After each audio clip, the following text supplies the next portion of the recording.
Well, good morning, everyone. Thank you so much for joining us. I am Lisa Brown, HR Business Partner at HR Collaborative, and I'm going to be your host for today. So our cafes are inspired by a World Cafe Hackathon. They are designed to bring out different perspectives and ideas together and to prototype and collaborate with each other on different solutions or new approaches. So we encourage you to bring all your ideas to the table. And of course, we want you guys to enjoy yourself, so please have fun. So without further ado, let me introduce you to today's speakers. Lisa Struck is a business strategist and consultant with more than 20 years of experience providing tactical and strategic HR knowledge and support. As one of HR Collaborative's business partners, Lisa develops and implements systems and practices that elevate employee experiences and business outcomes. Next, we have Teresa DeVries. She's a business professional and strategist with more than 20 years of experience enhancing and empowering organizational capital in a variety of for-profit and nonprofit entities. As HR Collaborative's people strategist, Teresa assists business development initiatives through strategic objectives and thought leadership to solve systematic people challenges. Hosts, say good morning to the group. Thanks, Lisa, for the introduction. Good morning, everyone. So let's take this collective breath, right? You look back and COVID, wow, I don't even know what to say about that. You've got the great 3 R's, right? The reshuffle, the great resignation, the great retirement that we're dealing with. We're dealing with, scarcity of resources as business leaders. Where are we finding talent, the talent crisis? I'm not telling you guys anything you don't know. Now we have this potential looming recession. Business leaders have a lot coming at them. And as HR professionals, it's, our job to deal with all the people issues, right? People strategies, people processes. And today we're going to try to learn some ideas and ways that we can take our HR function and stretch it, because I don't know, does anyone have any extra time in their day? I know I don't, and I know all my HR friends that I've spoken with do not either. So today we're going to talk about stretching your HR. So I guess we're going to start maybe with Lisa talking a little bit about, when we think about HR and all the things that we do, there's the heads down tactical day to day, then there's the heads up strategy. So, which is the work I think as HR professionals is very important. We need to do the foundational, but we need to have that heads up time to think as strategic HR professionals, be proactive instead of reactive. So, but just to level set, let's go through maybe the employee life cycle. Absolutely. So I think the next slide shows our employee life cycle, right? So just as a reminder, if you haven't seen an employee life cycle before, just looking at this, Teresa, makes me exhausted, right? With all the things you just said, and then looking at all these other things that walk through an HR door, right? So it has been a long, hard last few years. And, unfortunately, I think a lot of us in HR find ourselves really kind of stuck in the middle of that life cycle, which is that foundational work. Right, which is important stuff. It is very important. Like, builders. Right. And builders, right? Like you have to start with a solid foundation in a house. You have to start with a solid foundation in HR. But the trick is to really move outside of that foundation, because a house, you need walls, right? HR, you need more than just that HR foundation work to be an attractive organization and to have great employee experiences and retain people, right? So, but just to level set, foundational work, what do we mean by that, right? So, let's see what we can name. Like your handbook. Handbook would be one, job descriptions would be another one, right? So all that paperwork that comes through, I remember like checking invoices, right? Reconciling stuff like that. For benefits, those kind of things are things like, your checklists, that kind of stuff, where you really spend a lot of time in that, which again, it's important, but we have to move beyond it.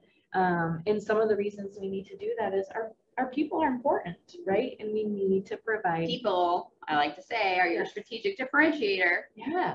They're the ones that are going to get you to achieve your objectives, right? Absolutely. And you think about it as people are probably one thing in business that actually grows in value, right? So when you have somebody who first starts with you, if you think about that person 5 years later, they are probably more valuable because you've hopefully added on training, they've developed, they've grown within the organization, right?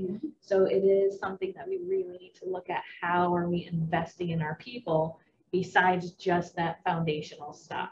So to me, that that's really, really kind of tricky. So we have to try to find ways to move beyond just that foundational work for sure. Perfect. So, absolutely. So that's kind of what we're going to talk about, right? Kind of in our first breakout is, basically what challenges are you facing in moving beyond the transactional? So as we think about stretching our HR, there are a lot of great techniques and tools and things that, filters you can run these transactional things through to figure out how can we take all these foundational things and again, stretch our HR. So, but I think we want to start today with that first breakout. Are we ready for that? Right. I think what we're interested in learning from the group is, what is it right now that you just feel like you're just churning, right? Like the hamster in the wheel. What is it that you're always doing? It doesn't necessarily seem like it's providing value, but yet it's important stuff, right? You have to have a handbook, you have to have job descriptions, but what are those things that you just can't seem to get beyond, right? So I think it'd be kind of interesting for this group collectively to create a list of those things. Like, what is it that's that challenge for us that are kind of getting in the way of moving beyond that foundational? We need to do into something else. Yeah, absolutely. Yeah. So how about we break out? I like it. Okay. Yeah. Thanks, ladies. So Kalina will now separate everyone into, I believe, 2 different groups. And what we'll do is we'll collaborate together and discuss what are some of the challenges that we're currently facing in HR. So some of the themes that we saw from your conversations about the challenges you're facing were the pandemic, right? Like it's it's a challenge all around. I don't think anybody can say they weren't impacted by it, but some of the challenges around that were keeping people safe and engaged at the same time, while still managing burnout. I mean, there's a lot of, I noticed a lot of people saying that recruiting, onboarding, and training was hard because of the Great Recession, Great Resignation, Great Reemployment, working on, keeping staffing up to meet business needs. Some other things, the tactical things such as drafting handbooks, job descriptions, policies, total reward statements, the documents needed to help, lay that foundation. Managing work and production schedules, part of that, being to potential staff shortages, others just meeting demands of customers or clients, while managing, supplier inventory, getting the products you need to help produce what you're working on. Compliance, not only within the states in which you operate, but managing the changing regulations within those states and federally as it applies to your organization and your industry. Communication being a challenge, that's probably the most common challenge I've seen from every organization I've worked with is nobody's figured out how to do it perfectly yet, but there are some that do it well. Maintaining culture, this is one I saw throughout most of the notes, was maintaining culture with new team or new leadership. So how do we maintain a positive, healthy work environment and culture with kind of a transitioning team and potentially leadership? A lot of that boils down to organizational trust as well. So having trust in your leadership team, leading the organization in the right direction, and then trusting your employees to do what they say they're going to do. I saw even mentioned a few times the hybrid or remote work environment. So how do we trust people are getting work done when we can't see what they're doing? Balancing the needs of intergenerational workforce. We saw some mentions of recognition. How do we recognize our Gen Xers, baby boomers that are starting to phase out with our millennials and Gen Z? We've got potentially 4 generations in the workforce right now. And how do we balance what their needs, desires, the motivators are? I also saw a lot of people commenting, we're spending a lot of time on getting people in the door, recruiting, onboarding, getting them ramped up to go. And we're not spending enough time on retention efforts. So what are we doing to keep the employees that we currently have? We just don't have the time to focus on it. I saw a couple people also mention, kind of posing a question, but my challenge is, how do I outsource the transactional work and still keep it personalized or still keep the organizational connection when we're not doing it ourselves? How do we maintain that? And then of course, for those of us in a small HR department or a small organization, how can we remain agile when there's just one of us, right? So how are we able to spread ourselves or stretch ourselves to be able to do all that we need to do and still be able to remain flexible? So again, lots of great discussions. I know there were things outside of that, but those are the ones that kind of bubbled to the surface. Any additional things, anything I missed from our team leaders, anything any discussion that happened in your groups that wasn't captured in here or that you'd like to, I guess, emphasize or elaborate on? Oh, so hey, Lisa, so we had one right at the end that Heather very smartly brought up, which is basically, you know, we do have a lot of focus, right? We have had recently on talent, you know, acquisition, and her point of being focused on the retention part because, you know, there's this looming recession. She said that I didn't see it, that Revlon, you know, had filed for bankruptcy this morning. And, you know, anyone that reads, you know, the Morning Brew or wherever you get your news, you know, Squawk Box, whatever it is, that, you know, there's some massive layoffs going on. And Heather's point was, you know, to have a plan for that. So again, as you think about the tactical stuff, that is a, you know, again, we go back to the Great Recession where it, you know, do you have a plan if that's, you know, in your foreseeable future, when you're going to have to do a reduction in force? So I have that prepared as well. So one thing to add to the to-do list potentially. Right. So yeah, I don't know. Anyone else? Anything else that anyone wanted to add? All right. Yeah. Are we ready to move on? Yeah, I think so. Right. And find some solutions. So now sure, that yeah. things, So right? yeah, please dive into how we can get out of that tactical day to day or provide some potential solutions to the challenges we're facing and focus more on what matters the most to business leaders and ultimately employees to make work better. Perfect. Yeah, absolutely. So, I mean, it's a lot, right? We have a lot on our plate, like we were saying before. So how in the world do we get all of this done, Teresa? Boy, I don't know. That's why we brought you, Lisa. I thought you had all the answers. So Lisa, you know, we kind of call this our HR stretch plan, right? So we're going to go through the automate, tailgate, delegate, and eliminate as we think about the different things in HR and some potential tactical ways to get some of the tactical stuff off our plate or solve any of our issues, really. Absolutely. So I guess we start with automate. Let's start with automate. I'm assuming that's systems. I don't know. Yeah. So automate is really elevating. And well, first of all, I think you do, because we're all busy, right? Heads down, crazy hamster wheel. You really do in this stretch plan need to stop. You need to think, strategize, and then really prioritize, right? So that's what we're going to talk about today using this stretch plan. But you really do, maybe not today because you're already taking an hour out of your day and probably things are piling up, emails are piling up, but maybe Friday afternoon, maybe there's a lot of people on vacation, maybe you have some time to really take this in, think through these slides and think through the things that we're talking about today.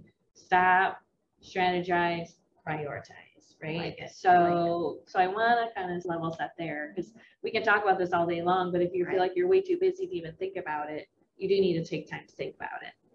So automate, yes. So what we're looking at automate is really taking your manual processes and automating those. So let's see if we can name a few examples. Well, probably an HRIS. HRIS, yes. So, and it doesn't have to be anything fancy, right? Like most people have some sort of payroll system, right? So, and believe it or not, a lot of payroll systems now are getting pretty fancy out there. So they're able to do things like your onboarding for new hires all electronically, right? They also might have a feature for performance management in the system or managing your PTO. They might also have a communication tool right inside of those programs. So things like that in the payroll system. I don't know about you, but a lot of times I find that clients will say, my payroll system isn't working. They'll find a new payroll system, learn the payroll really well, but then forget the fact that there's so many other features that they could really learn. Or maybe some of it is a tiny bit of a cost, Sure. But a lot of those are already built into the cost of just even having that payroll system. Right. I always like to, I know I've said it before, it's with regard to HRIS, right? It's the devil that you know, right? There's, from an HR perspective, you know, there's really no perfect system, Right. but it's the one that you kind of know the ins and outs. I've heard from a lot of clients as well that you're a new HR person in a new organization. You didn't select the system. Right. You weren't there when it was implemented, and you get there and you're like, this isn't working. The systems aren't talking.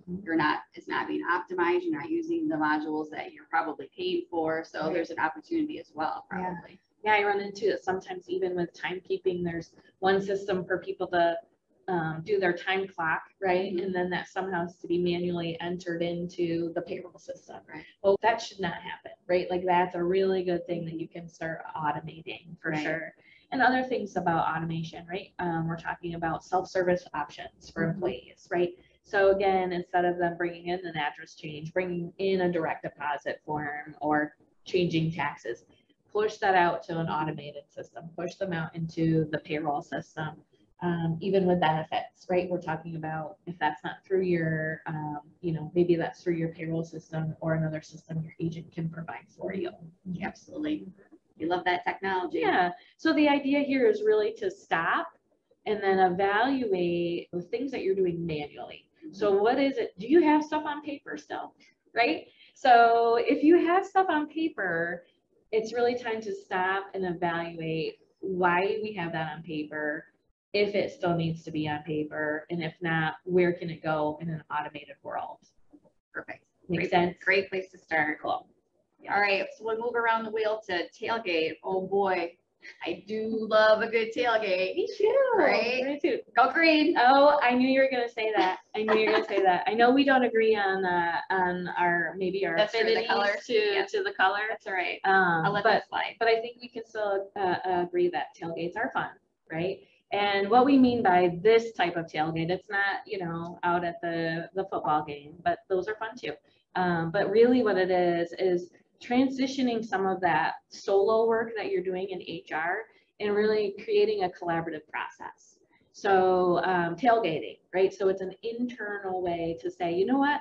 Let me gather some other key departments or key people within my organization. Maybe it's your finance, your accounting, maybe it's your operations people, maybe it's marketing to help with recruitment, right? So find those key people or other departments within your organization and say, okay, can we collaborate on this? Let's tailgate and figure out some of these processes, right? So can we think of some? I'm going to challenge you here. I think the first one that would come to mind is having someone in accounting and finance run your payroll. Right. Yes, absolutely. They don't have to be a payroll expert, right? Right. Yep. So you can kind of potentially say, hey, do we have space in our finance or in our accounting to be able to run payroll there? Another one would be, maybe part of, I had this just recently where I had a group of supervisors kind of frustrated because they couldn't see stuff when people were taking days off. Because HR was approving PTO. So, think about should the timekeeping and approving of payroll of the timesheets and things like that, can you tailgate that over into your operations area, right? So they know when their people are coming and going, they know when people might be on vacation, those kind of things. So that would be another one that you could look at, definitely. When I really liked your idea too, as far as, from a recruiting standpoint, partnering with marketing. I know, some clients that are doing that very successfully, using QR codes and, you share our post, our job opening, send me a screenshot that you've shared it, and then they go into a drawing to win something, So again, enlisting everyone in your organization really to tailgate and help recruit, right? Exactly. Yeah, and I think even on that, you can look at, can we involve maybe some operations people in the interviewing process? So it's not just only an HR function, right? So again, bringing in some of those people, for helping out with that. Or I know we talked a little bit about culture, right? So culture is kind of one of those things that should be tailgated. So it shouldn't just strictly lie in HR. So getting other people involved in a culture committee or something like that to really be able to say, how are we going to elevate, or how are we maintaining our culture, or maybe shifting it a little now that we've had COVID and we have work from home people and hybrid people, and whatever. So well, it makes sense too. I mean, right? Culture is kind of everybody's responsibility, right? To Absolutely. continue to create that. Yeah, I like it. Are we ready to move on to the D? Yes. All right, delegate. So delegate sounds a lot like tailgating. So what's the difference, Lisa? All right, so delegate, what we mean here is really moving internal processes outside. So I know we had that comment earlier about how do we kind of maybe move some of our internal processes, but still feel like we own it, Sure. right? And I think part of that, my comment, I guess, back would be, boy, you know, this is really, then you can move into the more important things and really have those stronger connections with employee engagement, because you're not messing around with benefit, you know, a claim or something like that, Sure. right? So in this space and delegate, we're really thinking through processes that we might be doing internally. There are experts out there that can help us, you know, so think about what the key things that you want to accomplish within your HR department, or maybe within your business, and say, you know what, we're a small business, and, you know, benefits isn't really our thing. So we have an agent that helps us with those things, right? Agents are really a great source of information, right? They should be able to automate some of your benefits stuff.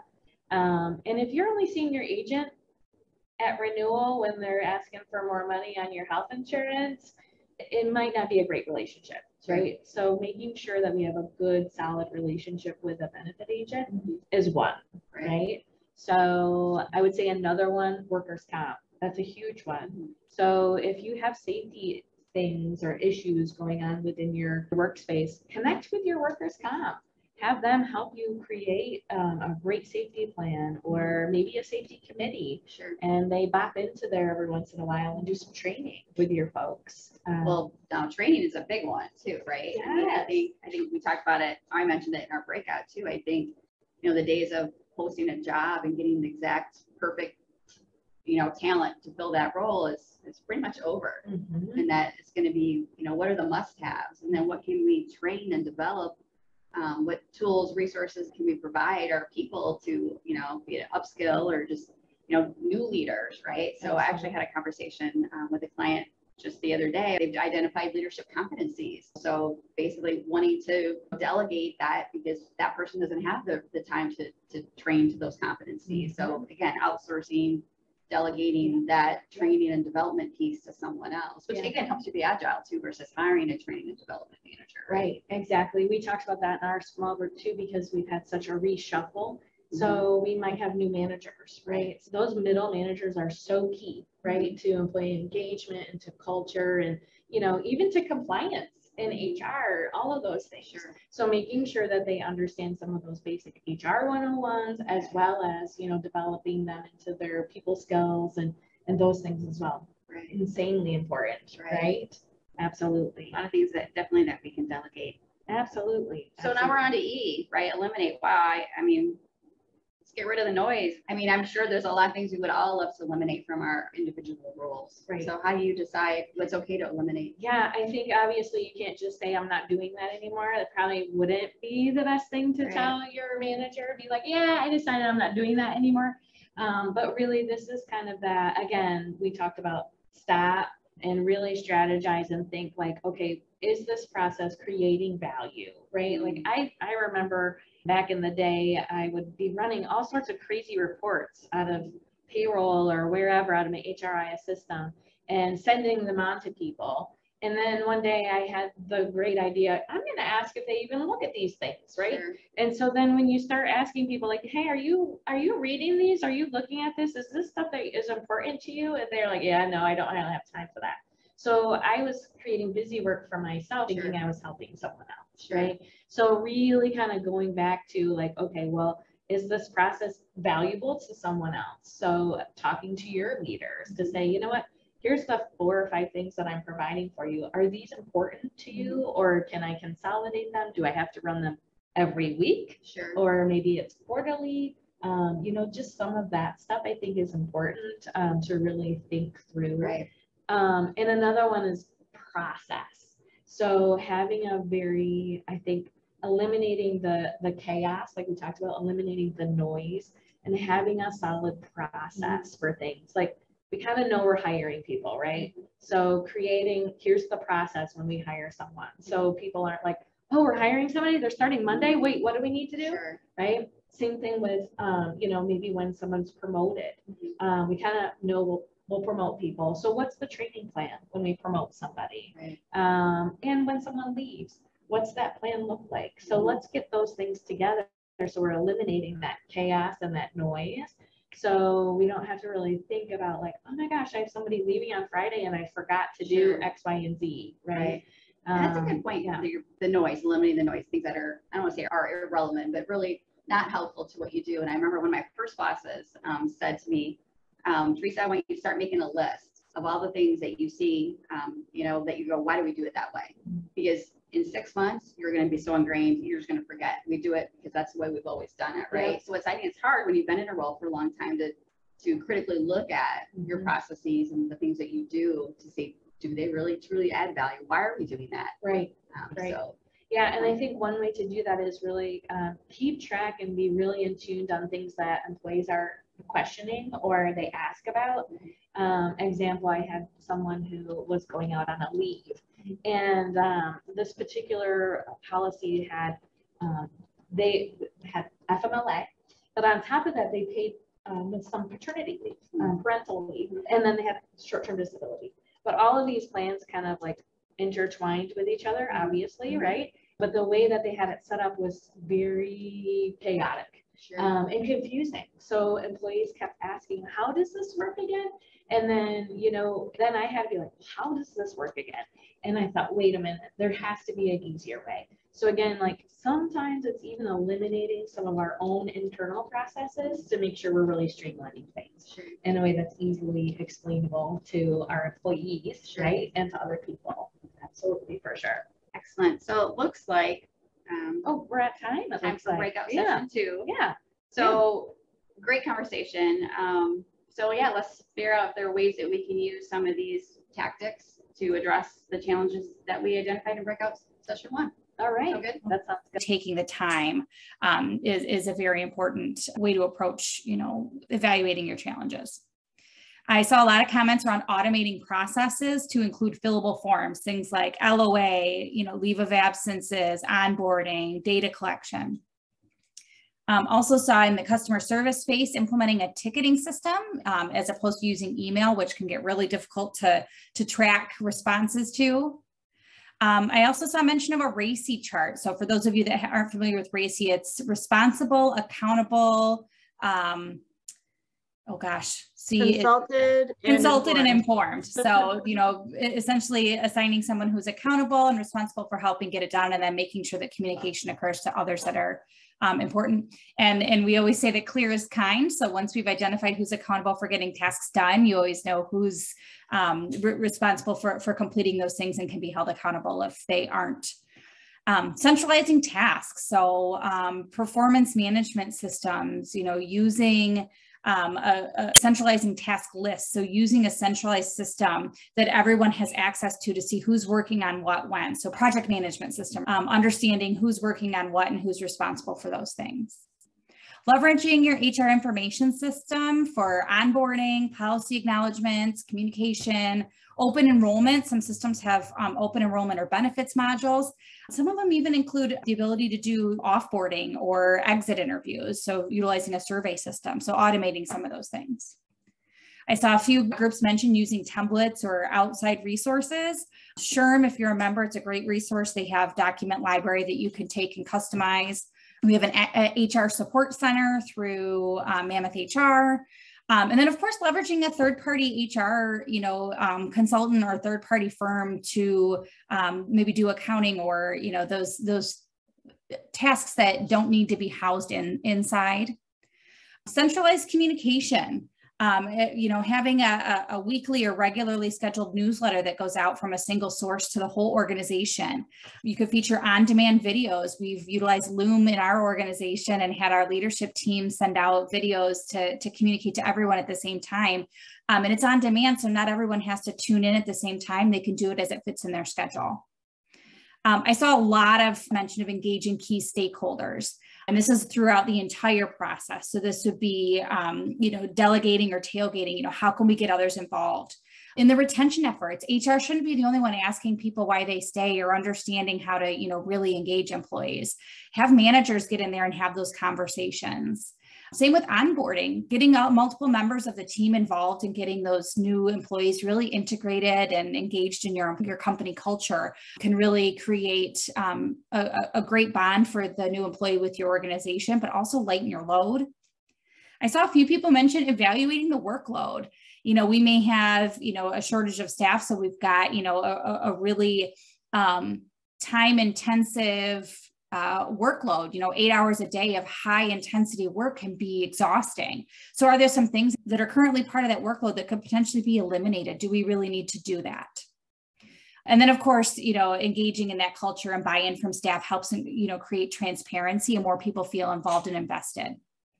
So now that we've got all these great ideas on how we can now, help solve some of those challenges, how do we, get all of this done? Lisa, Teresa, what do we do to do all of these things? This is a lot of stuff to get done. It is a lot of great ideas. Yeah. But I don't know, are we ready for another ATE ending word? I think we need one more 8 word. All right. What is it? All right. Are you ready? I think we got a slide, one more slide on this one. Right. So we're going to concentrate, Teresa. Makes sense. All right. I like it. So this is kind of like prioritizing, but we had that 8 word again. Yeah. So again, we talked about at the beginning, you have to make sure your foundation is solid. Mm-hmm. So, those things are good. You have to make sure that you're good there, but really we just created a giant list, Mm-hmm. right? And I know in our small group, we said, okay, well, how do you determine what you maybe delegate outside the company versus keeping in? And we said, well, some of it's a cost issue. Some of it's a time on task. So how much time is this taking? How much is it costing me to do internally versus pushing externally, right? And then getting other people on board and tailgating with them there. So I think looking for the easy wins first. So, we talk, some things are free. Check in with your broker, Right. Check in with the systems that you're already using, see what they can do to help you automate or maybe delegate some things out already that you're paying for. So find those big wins, Right. Don't you think? Quick and easy ones for sure. I know when I've got a to-do list, sometimes the sooner you get some of those easy things checked off, it actually, kind of re-energizes you to tackle maybe the hard ones. Absolutely. So I guess to me, that would be, the first one is what can you do quickly, easily, kind of painlessly, maybe free in some way, shape, or form, but also provide data. I think leaders love data, owners love data. So if you can do a cost analysis and show this is how much time it takes me to do this, Sure. but I can outsource this and do it in a different way. So I think that I also think it's sometimes important in HR when you start pushing and pulling these different levers to take a quick pulse of your employees to say what matters most to them. So then you can measure that impact, right? Even the question is HR available to you? What matters most in our HR and from the HR perspective? Sure. Those things. A lot of great ideas, and I know we're an EOS company, and I immediately thought about the clarity break, right? Yeah. So to help you, again, you have to find time to do that work. I mean, it's you got to find the time. It's important, right? And you can't eat an elephant all in one day. So, No. Just take Unless it. it's an animal cracker. I don't That's know. right. So take it piece by piece. You're not Sure. gonna. So again, EOS shows take small chunks. Set a goal for the next 30 days, 60 days, 90 days, whatever it is, and say I'm gonna focus on onboarding and how do I automate some of this, or I'm gonna focus on talking with my broker and seeing what they can do for me here. Those kind of things. Absolutely. All right, we'll concentrate. That's how we'll do it. That's right. All right, Lisa, I think we are going to turn it back over to you to wrap us up. Well, thank you so much. A lot of great ideas, great, process to follow to really, get some of that stuff off your HR plate and onto doing those bigger, more impactful things.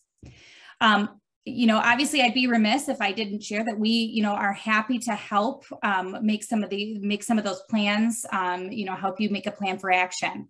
We're offering free 30-minute strategic conversations with our people strategists. We're happy to provide you with some insight on how we may be able to put some of this work to action at your organization.